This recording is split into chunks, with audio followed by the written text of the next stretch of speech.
이 시간 우리 함께 찬송하겠습니다. 찬송가 435장입니다. 찬송가 435장 나의 영원하신 기업 함께 찬송하겠습니다. 나의 영원하신 기업 생명보다 귀하다. 나의 갈 길 다가도록 나와 동행하소서. 주께로 가까이 주께로 가오니 나의 갈 길 다가도록 나와 동행하소서. 세상 부귀한 일함과 모든 명예 버리고 험한 길을 가는 동안 나와 동행하소서. 주께로 가까이 주께로 가오니 나의 갈 길 다가도록 나와 동행하소서. 어두운 골짝 지나가며 험한 바다 건너서 천국 문에 이르도록 나와 동행하소서. 주께로 가까이 주께로 가오니 나의 갈 길 다가도록 나와 동행하소서. 아멘. 기도하겠습니다. 하나님 아버지 감사합니다. 우리가 주님 앞에 설 때까지 이 땅 위에서 하루하루의 삶을 책임져 주셔서 감사합니다. 주님께서 우리에게 영원한 기업 되시고 아버지 하나님 천국 복음 우리에게 들려주시고 자녀 삼아주시고 아버지 하나님께서 이 땅 위에서 자녀된 권세로 살아갈 수 있도록 날마다 일거수일투족 살펴 보호해 주셔서 감사합니다. 언제나 하나님 말씀 기억할 수 있도록 도와주옵소서. 말씀 붙잡고 성령님만 의지하며 주님과 더불어 아버지 하루하루 순간순간 아버지 하나님 친밀한 교제 가운데 살아가는 우리 모든 사랑하는 성도님들 될 수 있도록 은혜 베풀어 주옵소서. 오늘도 그 자리로 인도하시고 동행해 주시고자 말씀을 주십니다. 이 말씀을 통해서 우리가 붙잡아야 할 주님의 음성 듣게 하시고 아버지 하나님 오늘도 승리하는 주님의 아버지 자녀들로 너끈히 감당할 수 있도록 도와주옵소서. 주님께서 주신 말씀 주님께만 영광 돌립니다. 함께하여 주옵소서. 예수 그리스도의 귀하신 이름으로 기도합니다. 아멘. 하나님 말씀 시편 78편 5절로 8절입니다. 시편 78편 5절로 8절 말씀 제가 읽습니다. 여호와께서 증거를 야곱에게 세우시며 법도를 이스라엘에게 정하시고 우리 조상들에게 명령하사 그들의 자손에게 알리라 하셨으니 이는 그들로 후대 곧 태어날 자손에게 이를 알게 하고 그들은 일어나 그들의 자손에게 일러서 그들로 그들의 소망을 하나님께 두며 하나님께서 행하신 일을 잊지 아니하고 오직 그의 계명을 지켜서 그의 조상들 곧 완고하고 패역하여 그들의 마음이 정직하지 못하며 그 심령이 하나님께 충성하지 아니하는 세대와 같이 되지 아니하게 하려 하심이로다. 아멘. 하나님께서 하신 일을 기쁨과 감사로 받고 또 하나님께서 이 놀라운 일을 이루셨구나. 이것을 계속해서 붙잡고 살아가는 것이 바로 믿음의 삶입니다. 믿음은요, 우리가 살면서 하나님이 어떤 분이신가 하나씩 깨닫고 삶에 적용하는 가운데 자라나는 거예요. 성경 공부를 통해서 배우는 것은 우리에게 새로운 생각을 주고요. 새로운 생각을 좀 더 넓게 또 섬세하게 바꾸어 줄 수는 있습니다. 그러나 그 바뀌어진 생각을요, 내 삶에 적용해서 살아보지 않으면 이것은 그냥 아는 지식에 머물게 되는 거예요. 그렇기 때문에 우리가 전하는 복음과는 상당히 거리가 있어요. 주님께서 전해주신 십자가의 복음은요, 주님께서 이 땅에 직접 찾아오심으로 우리에게 시작됐습니다.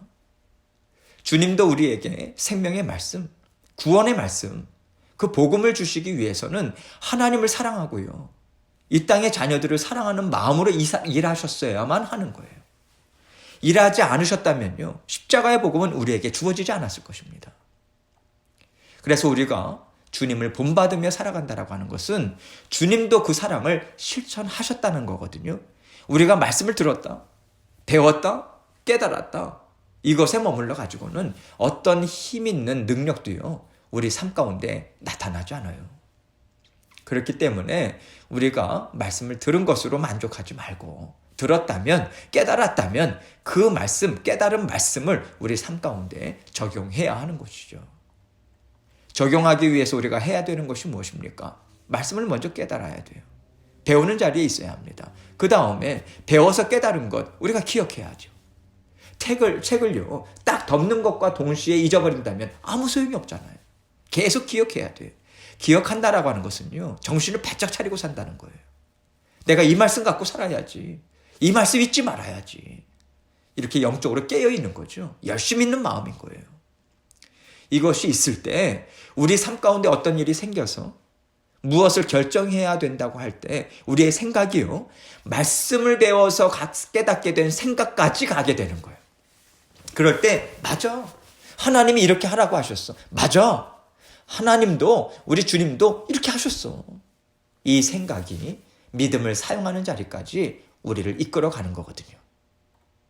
그래서 하나님의 말씀은 우리가 들어야 하고 배워야 하는데, 그것만이 아니라, 그 자리에 멈추는 것이 아니라 주님의 손을 꼭 붙잡고 함께 말씀을 살아내는 그 시간을 우리가 걸어가야 되는 거예요. 왜 주님의 손을 붙잡고 가야 되냐면요, 우리 힘으로는 말씀을 적용해서 살아낼 수가 없기 때문에 그래요. 그만큼 우리의 영이 그렇게 강하지 않습니다.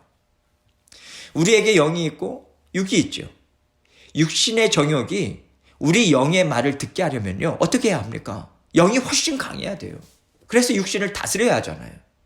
그런데 우리 육신이 더 강한 경우가 많기 때문에 우리는 스스로 싸우겠다고 하지 말고 성령 하나님, 살아계셔서 동행하시는 주님의 손을 꼭 붙잡고 함께 육신의 정욕을 다스려야 하는 것입니다.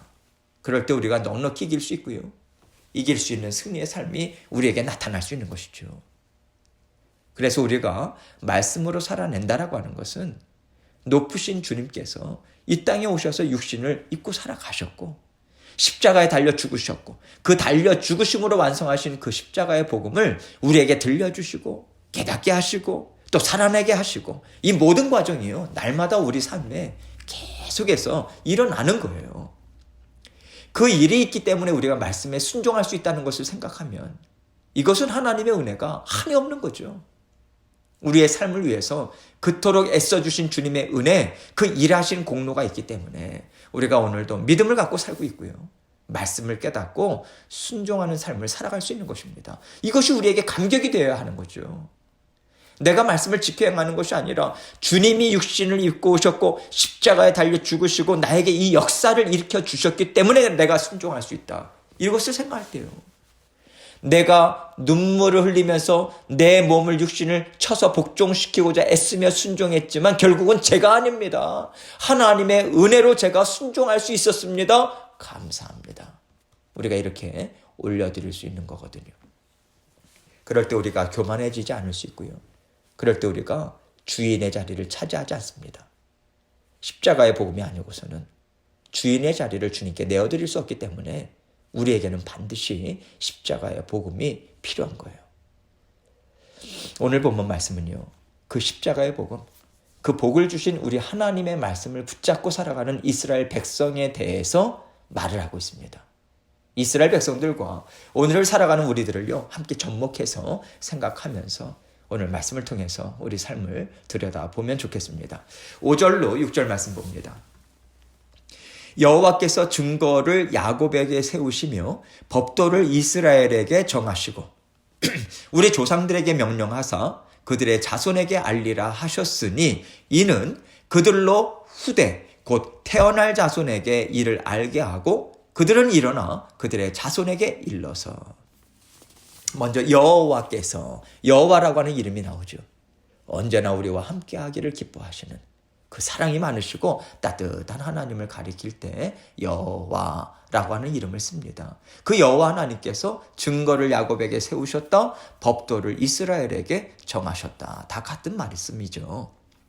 증거를 세우셨다라고 하는 것은요, 하나님께서 드러내 보여주셨다라고 하는 거잖아요. 어떻게 드러내 보여주셨습니까? 이스라엘 백성들을 출애굽시키시고 신의 산에서 영광의 하나님을 드러내 보여주셨고요. 높으신 하나님께서 직접 말씀을 허락해 주셨고요. 이스라엘 백성들은 아멘, 하나님의 말씀을 따르겠습니다. 내가 하나님의 자녀로 살겠습니다. 이렇게 언약을 맺었잖아요, 하나님과. 이 모든 것들이 하나님이 얼마나 이스라엘 백성들을 사랑하시고 그들에게 은혜와 복 주기를 기뻐하시는 분인지 드러내 보여주신 것이기 때문에 하나님의 말씀과 하나님께서 이스라엘 백성들에게 행하신 모든 일들을 다 증거다, 이렇게 얘기할 수 있는 것이죠. 또 법도를 이스라엘에게 정하셨다, 이렇게 말씀합니다. 법도라고 하면요, 지켜야 하는 법과 같은 것으로 우리는 생각할 수 있죠. 이스라엘 백성들에게 정해 주신 거예요. 왜냐하면 이스라엘 백성들은 하나님을 아는 지식이 없었기 때문이죠.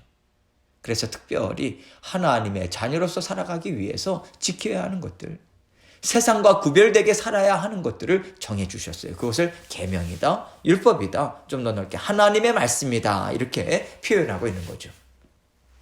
이런 것을 이스라엘 백성들에게 허락해 주시고 우리 조상들에게 명령하사 그들의 자손에게 알리라. 6절입니다. 이는 그들로 후대 곧 태어날 자손에게 이를 알게 하고 그들은 일어나 그들의 자손에게 일러서, 이렇게 말씀하고 있어요.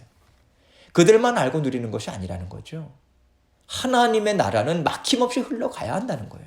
세대와 세대가 끊이지 아니하고 계속해서 이어지고 주님께서 다시 오시는 그날까지 하나님의 자녀들이 힘있게 이 땅을 다스려야 한다. 이것을 이스라엘 백성들에게 하나님은 명하셨다라고 하는 그 말씀을 주고 계신 것입니다. 7절입니다.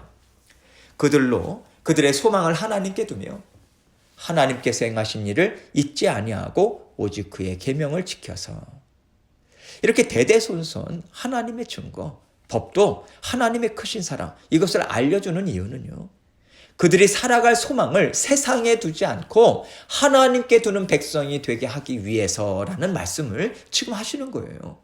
소망을 하나님께 두는 것이 왜 그렇게 중요합니까? 여기서 소망은요, 사람이 갖고 있는 마음, 육신의 원함 뿐만 아니라 우리의 영이 갖고 있는 궁극적인 참 소망까지 다 포함하는 거죠. 그런데 사람이 소망을 세상에 둘 때는요, 인생의 목적과 방향을 세상에 딱 정해 놓은 거예요. 세상에 맞춰 놓은 거예요. 방향이 그렇다면요, 우리가 보고 듣는 모든 것이 온통 세상의 얘기인 것이죠. 세상의 교육이 최고인 것이고 세상에서 가치 있다고 하는 것이 최고인 거예요. 이것만 가지면 나는 잘 사는 거야. 더 바랄 것이 없어. 영생? 영생이 왜 필요한데? 나 지금 잘 살고 있는데?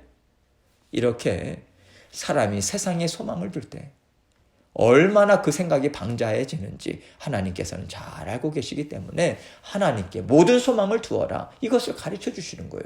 하나님께 소망을 둔다라고 하는 것이 무엇입니까? 우리 모든 인생의 방향, 추구하는 거, 알아가는 거, 누리는 거, 무엇이 좋은지 가치관을 정하는 거, 이러한 것에 있어서 다 하나님의 말씀 안에서 이루어지기를 바라면서 계속해서 하나님을 찾고 구하고 쫓아가는 삶을 산다, 이것입니다. 그렇기 때문에 이것이 정말로 중요하다고 하나님께서는 가르쳐라, 지켜 행하게 하라, 그 명령하고 계신 것이죠. 하나님께서 행하신 일을 잊지 아니하고 하나님이 행하신 일을 계속 듣는다는 거잖아요.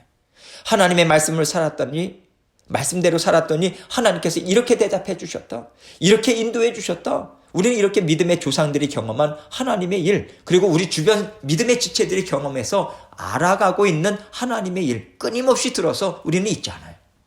그래서 우리는 하나님의 역사하심, 그 일하심 속에서 살아가는 것을 당연하게 생각할 수 있는 것이고요, 오직 그의 계명을 지켜서 우리는 행할 수 있는 것입니다. 이것이 믿음 교육, 신앙 교육이라는 거죠. 그 신앙 교육을 끊임없이 하라는 그 말씀을 주고 있습니다. 8절입니다. 그들의 조상들 곧 완고하고 패역하여 그들의 마음이 정직하지 못하며 그 심령이 하나님께 충성하지 아니하는 세대와 같이 되지 아니하게 하려 하심이로다. 그들의 조상들이 넘어졌잖아요. 우상을 섬기는 자리에 다시 되돌아갔잖아요. 그렇게 돌아가지 않도록, 그 자손들이 돌아가지 않도록 너희는 계속해서 가르쳐라 말씀하고 계시는 것이죠. 그들의 조상들 곧 완고하고 패역하여. 완고하다라고 하는 것은 고집이 센 거잖아요. 내가 오라. 나는 이렇게 살 거야. 이것을 하나님 앞에서 꺾지 않는 거예요. 계속해서 붙잡고 있었다는 것이죠. 패역하다는 것. 그 완고함이 얼마나 센지요. 하나님을 욕되게 하는 자리까지도 스스럼 없이 가는 거예요. 그래서 하나님께서 복을 주시고 불쌍히 여기셔서 구원해 주셨는데도 다 놓쳐버리는 것입니다. 솔로몬 보세요. 이방 여인들 맞이하고 이방신들을 섬기고 하나님으로부터 떠나는 길까지 걸어가게 되잖아요. 솔로몬이 어떻게 그럴 수가 있어요? 다른 사람을 몰라도 솔로몬은 그럴 수가 없는 거죠. 그런데도 그러하다라고 하는 것이 완고하고 패역한 사람의 심령이다라고 하는 것을 우리는 생각할 수 있습니다. 그래서 그들의 마음이 정직하지 못했다 이렇게 말씀하고 있는 거예요. 정직하다는 것은 하나님을 사랑한다고 고백하면 진짜 내 마음이 사랑하고 있어야 되는 거예요. 그런데 이들은요, 나는 하나님의 자녀입니다. 복을 주십시오. 그러면서 예배를 드리지만 돌아서서는 다른 신에게 제사를 드리는 거예요. 다른 신이 주는 즐거움을 더 좋아했던 것이죠. 다른 신은 없죠. 사탄인 거죠. 악한 영입니다. 그래서 그들의 완고함과 패역함은 그들의 마음이 정직하지 못한 데서부터 시작됐다라고 하는 것을 지금 말씀해 주고 있는 것입니다. 그 심령이 하나님께 충성하지 아니하는 세대 이렇게 말씀합니다. 이스라엘 백성들은 시내산에서부터 하나님의 백성이 되기로 약속했고요. 하나님의 말씀에서 떠나면 저주를 받을 것을 맹세했어요. 그런데 하나님 앞에 그들은 충성하지 않았어요. 하나님께 복만 받기를 원했어요. 그리고 하나님께 올려드린 것은 완고함과 패역함밖에 없었습니다. 이것을 보시고 하나님께서는 너희가 충성하지 않았다. 다시 말해서 너희는 내 앞에서 가증스러운 삶을 살았다. 이 판단을 하신 것이죠. 주의 몸된 교회가 세워지고 지금까지 수천 년의 세월을 이어오면서 우리가 보고 들은 것들이 얼마나 많습니까? 기독교 역사를 한번 살펴보세요. 그리고 세상의 역사를 함께 보세요. 성경 안에서 주님이 주신 그 말씀을 우리는 사람의 역사를 통해서도 얼마든지 볼 수 있거든요. 그래서 하나님의 말씀이 맞다. 그러함에도 불구하고 우리가 다시 완고함과 패역한 자리에 돌아가는 일이 얼마나 많습니까? 이것을 생각할 때 우리가 완고함과 패역한 자리로 돌아가지 않고 정말 정직한 마음, 충성스러움으로 복음을 전해줘야 하는 책임이 오늘을 살아가는 모든 하나님의 자녀들, 여러분과 저에게 있는 거예요. 그러기 위해서 우리가 말씀을 통해서 변화되어야죠. 우리는 믿음이 자라나야 합니다. 우리는 성숙해야 돼요. 그래야만 우리가 다음 세대에게 하나님의 말씀을 정직하게 지켜야 돼. 하나님의 말씀을 충성스럽게 지켜야 돼. 이것을 전해줄 수 있거든요. 그래서 하나님께서는 오늘 이 말씀을 듣는 또 말씀을 나누는 저와 여러분에게 하나님 앞에서 정직해라. 하나님 앞에서 충성을 다해라. 이 말씀을 주고 계신 것입니다. 우리가 여기에서 무너지면요. 우리 다음 세대들이 더 무거운 짐을 지고 하나님의 나라를 이루어가야 하는 어려움에 직면해요. 주님 다시 오시는 그날까지 주의 몸된 교회들이 힘있게 세워지고요. 하나님의 자녀들이 힘있게 세워지게 하기 위해서는 우리는요. 오늘 주 예수 그리스도와 함께 영적인 싸움에 우리가 정말 피 흘리기까지 동참해야 하는 것입니다. 깨어서 기도하고 말씀을 배웠으면 깨달았으면 그 말씀대로 살아가고죠. 애쓰되 우리는 혼자의 힘으로 이것을 감당하지 말아야 합니다. 우리의 연약함을 인정해야 돼요. 우리의 죄성, 이것을 우리는 분명하게 보아야 합니다. 깨달아 알아야 돼요. 그래서 성령 하나님을 붙잡고요. 우리를 위해서 죽기까지 충성하신 그 예수 그리스도의 크신 사랑, 우리는 의지해야 합니다. 주님과 함께, 성령님과 함께 날마다 감당하고 날마다 이기도록 우리는 애쓰는 삶을 살아야 하는 거죠. 그렇게 살 때 우리도 잘 살 수 있는 것이고요. 우리 자녀들도 기쁨을 누릴 수 있는 것입니다. 이 기쁨의 삶이 우리와 또 우리 다음 세대에도 계속해서 이어질 수 있도록 오늘도 말씀 붙잡고 오늘 하나님께서 주신 음성, 나에게 주시는 음성, 하나님 앞에 정직하고 정말 사랑한다 하면 사랑하는 마음까지 가고 그것을 고백하고 살아내고 충성되이 하나님을 섬기면서 자녀된 권세를 가지고 오늘도 힘있게 살아가는 저와 여러분이 되시길 주님의 이름으로 축원합니다. 함께 기도하겠습니다. 하나님께서 우리에게 정직한 마음을 원하십니다. 우리는 하나님을 사랑한다라고 이야기하면서 우리의 마음은 하나님을 이용하고자 하는 그러한 마음들로 있지 않은가? 정말 사랑하는 마음 맞는가? 나는 하나님 앞에 충성스러운가? 충성된 종으로 따라가는가? 아니면 주님을 마치 나의 종처럼 그렇게 시간과 모든 것들을 정해주면서 이것 이루어 주셔야 되고 이런 복을 주셔야 된다. 이렇게 우리는 요구하고 있는 것이 아닌가. 우리가 돌아보고 주님 앞에 회개하고 또 계속해서 우리 모든 주의 몸된 교회 성도님들이 정말 주님의 주인 되심을 인정하고 주님 앞에 충성스러운 마음, 정직한 마음으로 살아갈 수 있도록 도와주옵소서. 중보해 주시고 또 각자 기도 제목 가지고 주님 앞에 나아가도록 하겠습니다. 기도하시겠습니다.